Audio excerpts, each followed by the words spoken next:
kepada warga NU yang kepingin saya ada di PBNU, saya sampaikan terima kasih, matur suwun, doa dan dukungannya. Tapi saya sendiri nggak mau bermimpi. Saya harus realistis berdasarkan fakta dan maaf legalitas yang ada. Saya nggak terlalu berharap, meskipun warga banyak berharap, sebab satu, posisi saya dengan status dipecat, itu berarti kena blacklist. Dan kalau kena blacklist, sebelum resmi ada rehabilitasi nama, tentu mesti kena cut, kena apa? Nggak bisa nyalon atau dicalonkan. Terkecuali kalau Rois Am yang terpilih berbaik hati, lalu membuat surat pernyataan, fulan dinyatakan telah direhabilitasi dan kembali layak menjadi pengurus NU. Nah, kalau ada begitu mungkin ada harapan. Cuma kami nggak mau bermimpi berandai-andai, sebab yang akan jadi Rois Am itu siapa, kami nggak tahu juga. Dan kami dengar-dengar dari salah satu Rois Surya Cabang yang nelpon saya, ada salah satu orang yang ingin sekali menjadi Rois Am, itu berucap kalau sampai fulan, tak sebut nama tapi saya, fulan itu lolos di pencalonan, pasti saya veto. Nah, kalimat seperti itu membuat kami semakin realistis. Saya tak ngopeni umat khidmah di umat di bawah dan seterusnya. Kalau ke sana kami terlalu mimpi.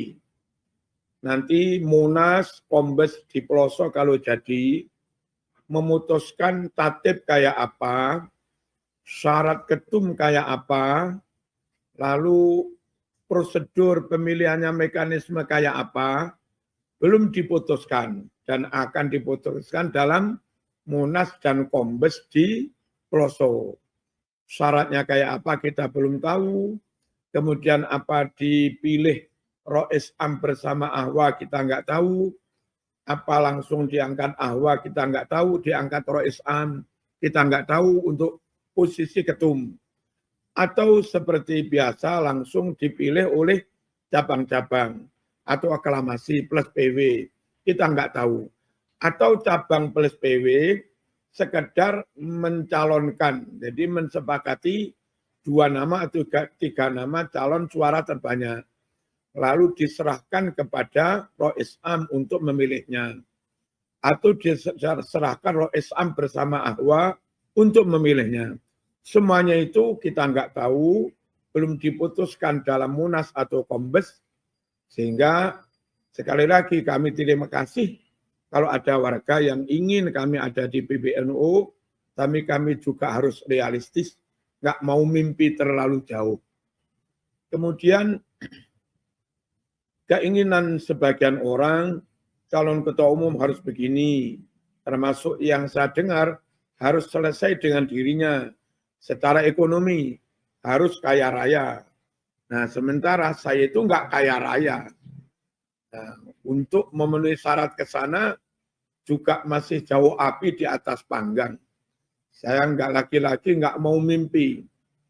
Lalu katanya harus tokoh besar, mungkin pondoknya juga besar.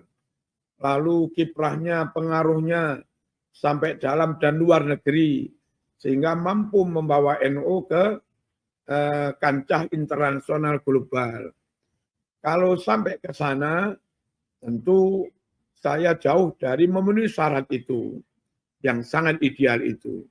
Jadi sekali lagi, kami nggak mau berandai-andai. Kemudian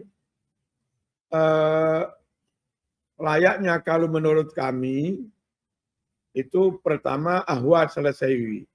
Dan Ahwa itu harus masyayikh besar. Karena Ahwa itu memilih Rois Am.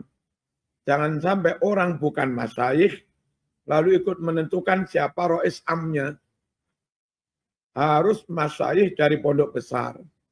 Sekaliber misalnya Nyun Sewu, Ki Ma'ruf Amin, kemudian Ki Said Agil, kemudian kalau boleh Banten misalnya Buya Mutadi, lalu Gusmus, lalu perwakilan Nirboyo Yeki Afabi misalnya, kemudian Ploso langsung Mbah Huda, kemudian dari luar Jawa misalnya Kalimantan Yai Khalil yang masih keturunan Bangkalan, lalu misalnya dari Sulawesi siapa apa Kiai Bahrudin apa siapa, kemudian dari Sumatera misalnya. Nah, kalau bisa ahwa itu dari masyayikh besar, lalu ahwa itu memilih Rois Am. Rois Am benar-benar legal dan legitimit karena direstui, diridhoi oleh masyayikh besar. Kemudian Rois Am yang legal dan legitimit itu, dan dia sendiri memang kapasitas oke, track recordnya oke, secara moral nggak punya cacat sama sekali, secara akidah nggak punya cacat sama sekali, secara ideologi serambut pun nggak pernah bersinggungan dengan HTI, FPI, dan segala macamnya, full NKRI harga mati, full Pancasila, full hubbul waton minal iman. Kapasitas sangat oke, lalu pengaruh juga harus luar biasa.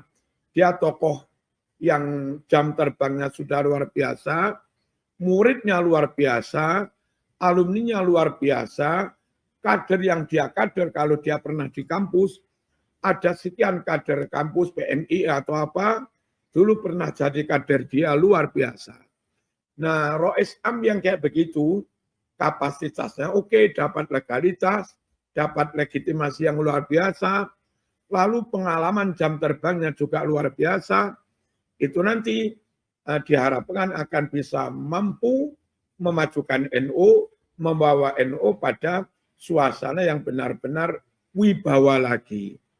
Benar-benar diperhitungkan. Nah, Rois yang kayak begitu, andai nanti tatib mensepakati, ketum dipilih Rois Am langsung, itu awak ikut ego. Rois top, diangkat oleh ahwa yang top, sehingga dia nggak sembarangan. Kalaupun milih ketum juga mesti milih ketum dengan sangat selektif, yang top juga. Yang kita khawatirkan itu, maaf, ada permainan di list calon-calon ahwa yang kurang kredibel. Bukan kiai yang bertaraf nasional atau internasional. Bukan masyayikh besar. Bukan tokoh besar. Ketika 9 orang ahwa yang agak biasa-biasa ini harus memilih Rois Am, maka dia akan memilih Rois Am yang biasa-biasa. Nah, khawatir kita Rois Am yang ilmunya biasa-biasa, kapasitasnya biasa-biasa, track recordnya juga kurang baik, hubungannya dengan aliran transnasional, kontra Pancasila, kontra NKRI, juga ada riwayat ke sana. Kalau orang seperti itu lantas oleh ahwa dipilih menjadi Rois Am misalnya, lalu diamanati silahkan panjenengan milih ketum siapapun yang kamu mau. Wah, ini bahaya sekali. Maunya kepingin kayak Mbah Hashim, diberi kewenangan ngangkat ini, mencat ini, ngangkat ini, mencat ini, tanda tangan sendiri pun nggak apa-apa, nggak harus dengan ketum. Katanya tiru Rois Akbar zaman Mbah Hashim. Nah, kepingin punya kewenangan kayak Mbah Hashim As'ari, Rois Akbar, tapi kapasitasnya, legalitasnya, legitimasinya jauh dari yang dimiliki Mbah Hashim As'ari. Kita khawatir yang kayak begini ini. Itu. Maka sekali lagi harapan kami ahwa dulu memang top, lalu mengangkat Rois Am yang top, lalu Rois Am yang minimal berhak merestui siapa calon ketum yang dia restui, siapa calon ketum yang enggak dia restui. Lalu yang direstui 2 orang, 3 orang, silakan dipilih mutamirin. Andai itu, Masya Allah luar biasa. Dan misalnya seperti itu, maaf, tanpa harus saya pun, Masya Allah, saya lego sekali. Jadi NU hebat, bersama ahwa yang masyayikh, bersama Rois Am yang luar biasa, lalu terpilih ketum yang luar biasa, prosesnya, mekanismenya top luar biasa. Kalau misalnya itu terjadi, maka nyun sewu, daripada saya ikut mencalonkan, daripada saya ikut-ikut running, ikut-ikut konsolidasi, malah ini pecah nggak jadi. Mending yang tak mimpikan itu terwujud tanpa harus ada saya. Sehingga sekali lagi, apa saya ini mau dicalonkan apa enggak? Pertama, saya enggak mau mimpi karena situasinya kayak begini. Yang kedua, saya ingin NU kembali kepada masyayikh seperti yang saya gambarkan tadi. Dan kalau NU yang seperti saya gambarkan tadi enggak menghendaki saya demi keutuhan NU, tentu kami sangat ridho. Dan kalau misalnya NU bersama masyayikh top-top tadi, kebetulan dawi saya, Marzuki, balik khidmah dengan NU, tentu enggak ada alasan bagi saya untuk menolak perintahnya para masyayikh itu. Jadi intinya, kembalikan NU kepada masyayikh seperti yang saya gambarkan tadi, bersama saya atau tanpa saya itu enggak ada masalah. Abaikan saya. Semuanya sepakat, enggak saya dok, bahwa NU harus berubah. NU harus di-maintain. NU harus direparasi, ibarat mesin. NU harus didandani. Nah, yang punya kewenangan untuk dawuh dandani NU, itu masyayikh besar. Bangsa Mbah Ma'ruf Amin, bangsa Gusmus, bangsa Kyai Huda Ploso, bangsa Kyai Sain Agil, dan seterusnya itu. Dan seperti tadi, kalau beliau-beliau dawuh, apalagi terpilih dari ahwa, lalu memutuskan ini calonnya Rois Am, ya kita ikut. Marzuki nggak usah ikut-ikut, ya kita ikut. Calon ketumnya ini, Marzuki nggak usah demi keutuhan NU bersama masyayikh tadi, ya kita ikut. Daripada, maaf, kita yang bersuara sama, PBNU harus berubah. Lalu keinginan PBNU berubah itu disertai dengan ambisi masing-masing. Fulan ambisi, Marzuki juga ambisi. Akhirnya dari kalangan yang sama-sama ingin NU berubah, mereka sendiri juga rebutan. Tukaran, akhirnya nggak jadi merubah juga, memecah belah.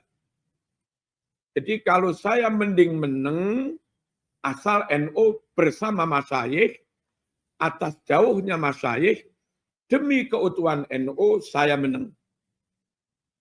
Daripada saya ikut-ikut mencalonkan konsolidasi, maka Marzuki bagian dari yang berebut itu. Kalau Marzuki bagian dari yang berebut itu, maka maaf, suara pihak-pihak yang ingin NU berubah itu jadi terpecah belah. Kalau terpecah belah dari 4 calon misalnya, dan masing-masing bisa mengantongi 20% suara, itu nanti dengan mereka yang pro PBNU sekarang ya kalah lagi. Menurut kami, manut masyayikh saja, kemudian yang nanti menjelang muktamar, biar masyayikh menimbali semua, Gus Rozin ditimbali, Gus Salam ditimbali, Cak Nusron ditimbali, Gus Yusuf ditimbali, didawi masyayikh, wis salah siji wae. Daripada suara NU pecah belah, nanti nggak jadi merubah PBNU, mending ini nggak usah, ini saja, suara mengerucut pada itu. Nah, sekali lagi, saya pilih meneng dalam rangka biar nggak ikut-ikut masuk dalam nyuwun sewu perpecahan atau perebutan. Karena saya ingin NU tetap utuh, suara yang ingin PBNU berubah itu nggak terpecah belah. Saya pernah jadi pengurus ranting dan saya kerjakan dengan baik. Saya pernah jadi wakil KTPC, saya kerjakan dengan baik. Lalu saya jadi ketua PC. Saya kerjakan dengan baik. Bisa nanya Malang bagaimana saat saya jadi ketua. Lalu saya diamanati jadi ketua BW. Saya juga khidmah semampu-mampu saya. Kemudian saya diberhentikan. Dan saya tetap khidmah. Saya tetap keliling ngurusi ranting-ranting, ngurusi lembaga-lembaga, dan ngurusi beberapa anak-anak yang kurang mampu, ingin mendapat kuliah gratis, beasiswa, tetap kami urusi itu. Kami tetap membagi sembako untuk fakir miskin, kami tetap berikhtiar membantu SPP untuk mereka yang kurang mampu. Saya jadi pengurus, saya khidmah. Saya nggak jadi pengurus, saya juga tetap khidmah. Nah, diberi posisi apapun, di dalam ataupun dikeluarkan, di level manapun, tengah, bawah, atas, saya menolak untuk tidak berkhidmah. Maaf, saya tidak mau menolak apa. Saya tetap khidmah. Pokoknya saya tetap khidmah. Nah, kalau khidmah itu, maaf, dengan disuruh jadi ketua ranting, ya monggo. Kalau khidmah itu dengan disuruh jadi ketua PC, ya monggo. Saya manut-manut saja. Disuruh apapun. Pokoknya konteksnya khidmah, nggak politik-politikan, nggak geng-gengan, nggak gebuk-gebukan. Ini tempat kita berkhidmah, tempat kita bersilaturahim, tempat kita berukhuwah, tempat kita konsolidasi kebangsaan, menjaga NKRI harga mati. Selagi khidmahnya dalam rangka itu, monggo. Kulo nderek-nderek mawon. Saya orang yang pantang mengingkari kebenaran. Dan kalaupun saya meyakini fulan bukan keturunan Nabi, fulan bukan keturunan Nabi, lalu saya ditawari jadi ketua ranting, dengan syarat Marzuki harus mengakui fulan keturunan Nabi. Kalau saya ditawari jadi ketua ranting dengan syarat Marzuki nggak boleh melakukan kajian tentang nasabnya fulan, maka saya pilih memegangi kebenaran. Daripada harus menerima jabatan, tapi harus mengingkari hati nurani saya. Saya seperti itu dari dulu. Orang yang rela kehilangan posisi apapun, asal hati saya tidak diajak menerima kemungkaran. Asal hati saya tidak diajak menerima kebatilan. Jadi kalau syaratnya menerima posisi tertentu, harus bungkam dari kemungkaran, harus bungkam dari kebatilan dan kepalsuan nasab, maka saya pilih tidak jadi ketua ranting, asal saya bebas kulil haqqa walau kana murran. Saya seperti itu untuk PBNU.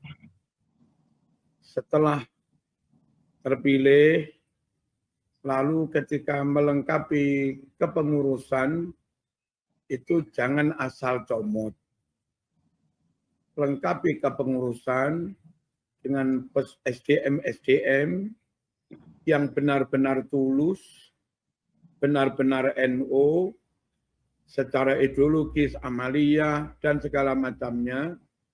Lalu mereka juga muktabar, legitimit. Mereka punya reputasi regional maupun nasional. Jangan sembarang, oh ini dulur tak masukkan. Oh ini putranya ke ini tak masukkan. Tanpa melihat kapasitas, jangan. Jadi kita kepingin saat melengkapi kepengurusan, itu enggak gerusa-gerusu. Ketika ada tim formatur atau siapa usul nama, itu benar-benar di tracking. Benar-benar, maaf, dikaji, dilacak, orang ini benar-benar layak duduk di PBNU apa enggak. Pertama. Lalu dengan personil yang luar biasa itu, PBNU menata PW, menata PC, menata MBC sampai ke bawah. didata ulang PWPC se-Indonesia ini, mana PW-PW yang bermasalah, segera diselesaikan. Dan penyelesaiannya harus benar-benar terbuka, nun sewu, PC-PC merdeka memilih, tentu dengan kriteria tertentu, dengan standar-standar yang sesuai dengan yang dibutuhkan. Lalu PW beres, kemudian menata PC-PC yang bermasalah SK-nya. Se-Indonesia harus beres semua. Lalu PC dan PW yang sudah fix beres itu dikumpulkan, kamu PC Papua tugasmu begini bla bla bla bla. Oke. Kamu PC ini PW ini tugasmu ini bla bla bla bla. Nah, nanti akad dengan PC dan PW yang sudah dibereskan itu bukan akad tentang like and dislike, bukan akad boloni sopo, bukan akad tentang maaf gengi sopo. Terlepas dia boloni sopo, berasal dari mana, pokoknya NU dan kinerjanya baik, harus diapresiasi dan dilanjut.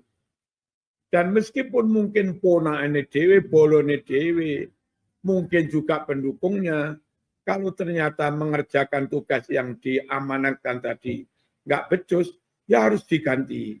Itu menurut kami membereskan PW-PW, PC-PC, dan bawahnya. Dan semuanya harus by name, by phone, by address. Sehingga mudah sekali publikasi, sosialisasi, sekali tombol grup WA atau apa, nyebar ke seluruh Indonesia. Efektif sekali. Lalu banom-banom, mulai ma'arif, pilih calon ketua ma'arif yang benar-benar ahli, pengalaman, punya jam terbang tinggi di kema'arifan. Siapapun dia, nggak harus bolo-bolonya. Cari orang yang mampu menjaga ma'arif, memajukan ma'arif, dan seterusnya. Lalu tugas ma'arif, sekali lagi, memetakan yayasan ma'arif yang asli dibangun oleh PBNU itu mana? Karena ada yayasan ma'arif yang tanahnya milik NU, dibangun pengurus NU, diurus oleh pengurus NU, itu full ma'arif milik NU.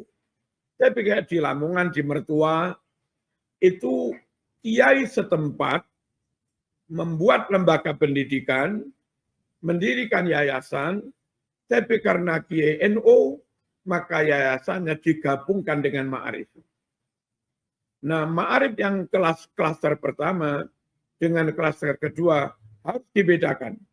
Kalau ma'arif yang klaster pertama, full kewenangan di NU. Mengangkat kepala sekolah, mengangkat memberhentikan guru, itu full kewenangan di NU. Yang mendirikan NU, tanahnya NU, dan semuanya milik NU. Yang kedua, Kiai Ponorogo, mana-mana, mendirikan yayasan di tanahnya sendiri, diwakaf-wakafkan sendiri, lalu diurus yayasan, tapi karena dia NU, maka diberi label ma'arif, gabung ma'arif. Pihak NU harus tahu, yang begini ini jangan diobok-obok kiainya. Biar yang berhak mengangkat kepala sekolah ya kiai. Tentu ada Dewan Masyayikh.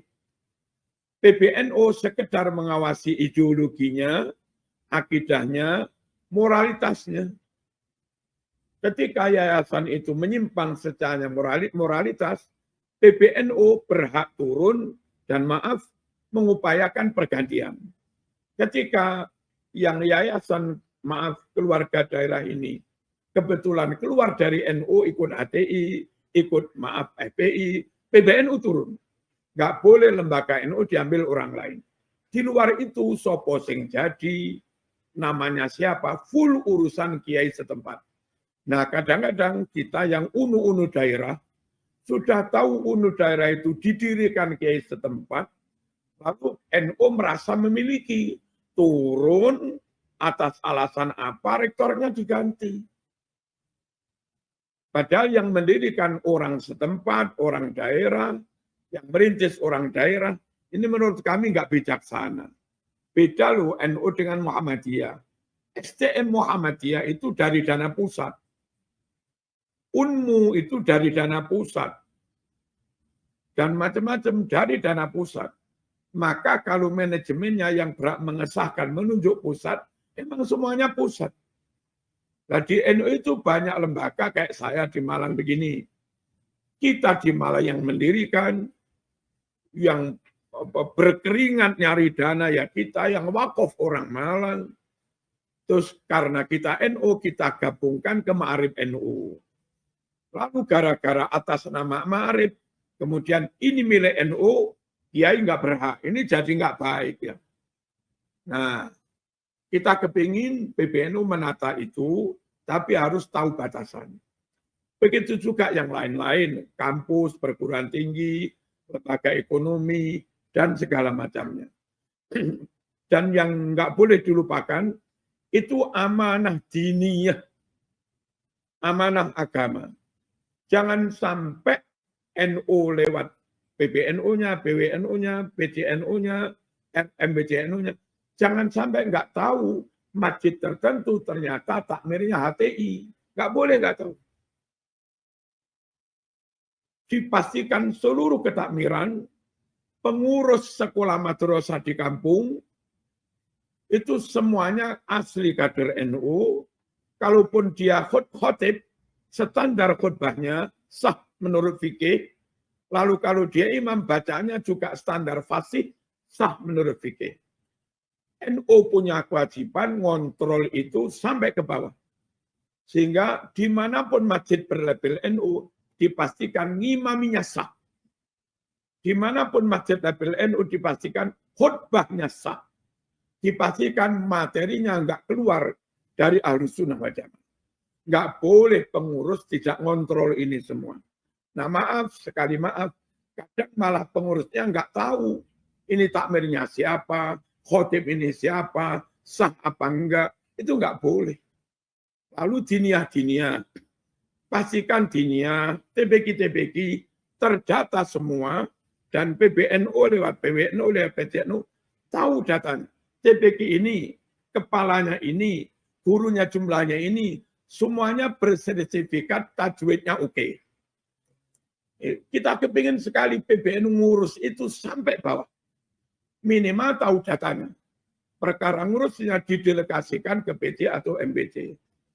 Nah, ketika intern ini beres, agomo beres, kemudian yang miskin bisa dibantu kuliah, seperti yang kami lakukan, yang miskin-miskin dikonekkan dengan kurnya BRI atau apa, sehingga bisa usaha terlepas dari Bank Kidil misalnya, atau NU mendirikan BMT berapa ribu se-Indonesia.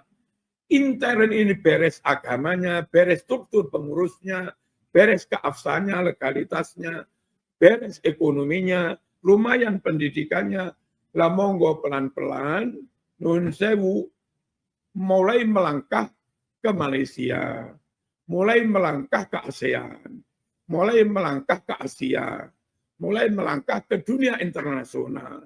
Dan andai harus segera melangkah ke sana, itu jangan Rois Am, jangan ketumnya.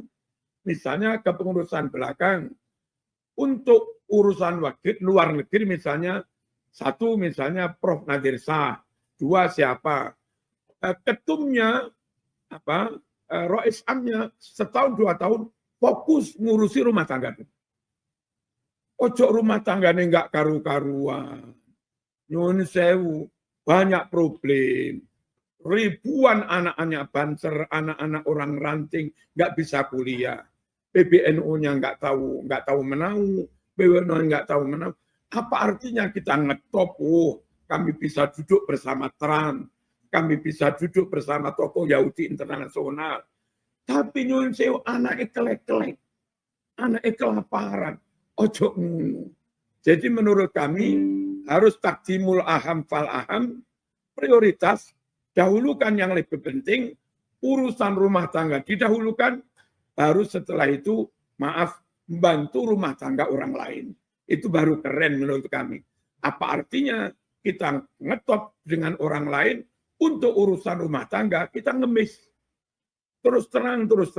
kami ketika ngaji di Polda, atau dulu ketika kami ngaji di Pemprov, kami ngaji, supir kami itu kan ngopi dengan stafnya Polda. Kami ngaji, supir kami ngopi dengan stafnya Pemprov. Tapi lo tahu, ngomong dengan supir saya, Hus, itu lo sering kesini minta duit. Itu lo sering kesini minta duit. Apa artinya kita gagah dengan orang lain? Intern ngemis. Kami nggak mau. Ke depan kita ingin keuangan pendanaan NU itu nggak ngemis. Ke Sembilan Naga nggak usah ngemis. Ke Sinarmas nggak usah ngemis. Bahkan kalau perlu kepada negara pun nggak usah ngemis. Jawa Timur memaksimalkan lazismu hanya Jawa Timur setahun. Itu 1,6 triliun. Bayangkan kalau se-Indonesia berapa? Potensi NU itu luar biasa. Saya ketika sekitar kami dipecat, itu masih dimintai tolong penggalangan dana dari Jawa Timur untuk bantuan Palestina. Saya woro-woro, monggo-monggo bantu, dengan suara saya kita sebar, sekitar 2 minggu dapat 14 miliar. Kita serahkan ke Lazis Sunu PBNU untuk bantuan Palestina. Luar biasa potensi NU. Asal yang menggerakkan itu orang yang benar-benar dipercaya oleh warga NU. Dan kami mengalami itu. Kami maaf di Jawa Timur dengan tentu semua ya bareng-bareng bisa mengikhtiarkan 2.400 mahasiswa kuliah nggak bayar. Kerjasama dengan UNESA, UB, UM, UIN, dan segala macam UPN. Bagaimana mereka bisa memberi beasiswa dengan kategori bla bla bla. Luar biasa. Kalau di Jawa Timur saja 2.400, ya apa kalau yang bergerak itu PBNU. Akan ada ribuan anaknya ranting, anaknya guru ngaji, guru MI, anaknya Bansen bisa kuliah. Itu loh menurut kami NU keren. Nggak ngemis keren, bisa memberdayakan anak-anaknya sendiri keren. Dulu kita bisa rutin 1.000 yatim, 1.000 guru ngaji, 1.000 UMKM, 1.000 santri miskin, masing-masing 1 juta. Dan 1.000 kambing. Lalu tahun ngarep ganti yang lain. Saya yakin sekali lagi NU mandiri itu bisa. NU nggak usah minta-minta bisa. Saya ulangi, ayo bereskan dalam dulu, selesailah dengan diri kita, nggak usah gaya dengan Amerika nanti, nggak usah gaya. Kecuali wakil ketua sudah, kecuali wakil Rois yang kebetulan mumpuni. Yang Rois ketua bersama tim inti fokus ngurusi rumah tangga ini. Mimpi-mimpi saya kepada PBNU ke depan siapapun yang terpilih. Untuk pengurus-pengurus, sekali lagi berutang budi kepada pihak lain itu enggak enak. Merdeka itu mahal harganya. Kemandirian mahal harganya. Bebas kaki enggak diserimpung-serimpung, tangan enggak diikat-ikat, enggak diborgol, itu mahal harganya. NU punya akidah, NU punya keyakinan, NU punya ideologi, NU punya visi misi, NU yang nggak punya utang kemana-mana, NU yang nggak dibantu siapa-siapa, NU yang benar-benar mandiri, NU yang nggak keserimpet tambang apa ini? NU yang nggak keserimpet tambang batu bara, maka NU akan berjalan bebas, lari kencang, tanpa harus keserimpung ke jatuh-jatuh. Sekali lagi, NU harus bebas, NU harus merdeka, NU harus mandiri, dan kepada pihak lain, pemerintah atau siapapun, ketika NU kepingin bebas mandiri, yakinlah NU tidak akan memusuhi negara. Yakinlah NU tidak akan memusuhi Pancasila. Justru ketika NU kuat mandiri, maka barangkali pemerintah diserang oleh ideologi dan gerakan transnasional, maka NU yang kuat dan mandiri, NU punya kemampuan untuk ngerewangi, membackup tugas menjaga kedaulatan negara. Tapi sebaliknya, kalau NU dibantu-bantu dengan tambang atau apa, tapi dengan bantuan itu malah justru dijadikan alat untuk ngontrol NU, untuk nyerimpung NU. Akhirnya NU nggak bisa lari kencang, NU nggak bisa maju, NU nggak bisa kuat. Apalagi maaf, malah khawatir kita yang didukung itu calon yang mana intelijen tahu calon itu punya masalah moral, calon itu punya masalah hukum dan segala macamnya. Nah, kalau yang didukung itu yang calon punya cacat seperti itu, terus maunya biar mudah dikendalikan, begitu dia akan idealis, bla bla bla bla, nanti dari pemerintah ngepel, ojo kenceng-kenceng tak buka lu.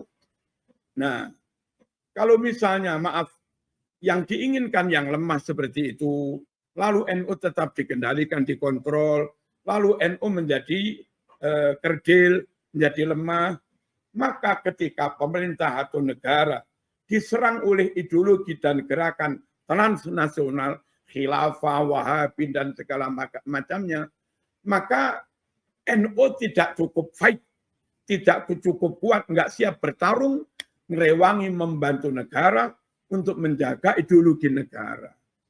Maka menurut kami, biarkan NU bebas, biarkan NU merdeka, dan kalau NU besar, bebas, maka siapapun pemerintah, intelijen, jenderal, presiden, menteri, nggak usah khawatir dengan NU.